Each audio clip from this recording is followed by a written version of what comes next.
I'd like to talk about two of the book problems that seem to cause some difficulty. The first one is find a cubic polynomial with a root of multiplicity 2 at x equals -1, a root of multiplicity 1 at x equals 1, and y-intercept of 2. This was a common mistake that appeared on the exam, or appeared in the homework, to say let f of x be equal to, well, let's see, we need a root of multiplicity 2 at x equals -1, so x plus 1 squared.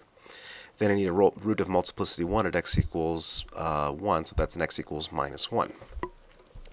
So that's the start. Now we need a y-intercept of 2. Now the mistake, and so don't do this, the mistake on this that a lot of students made apparently was to simply add 3. On the theory that if I plug in 0 into this, I get -1. So if I add 3, I get an intercept of 2. The problem is when we actually look at the graph of this.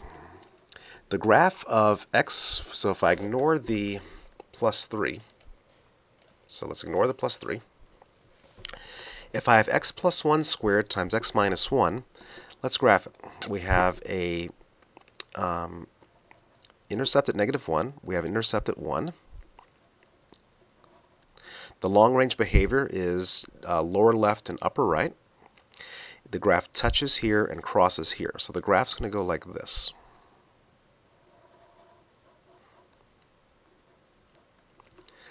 Now, what happens to the graph if I just simply add 3? Well, then the whole graph goes up by 3 units.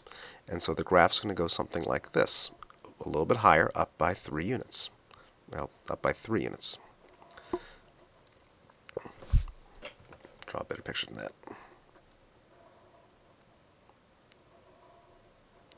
So I do get the y-intercept at 2, but now the roots are in the wrong place. We have one root over here, and there's no roots that are positive.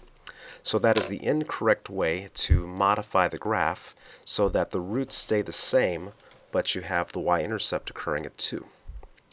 Now the way that this should be done is as follows. We need to multiply this by a constant.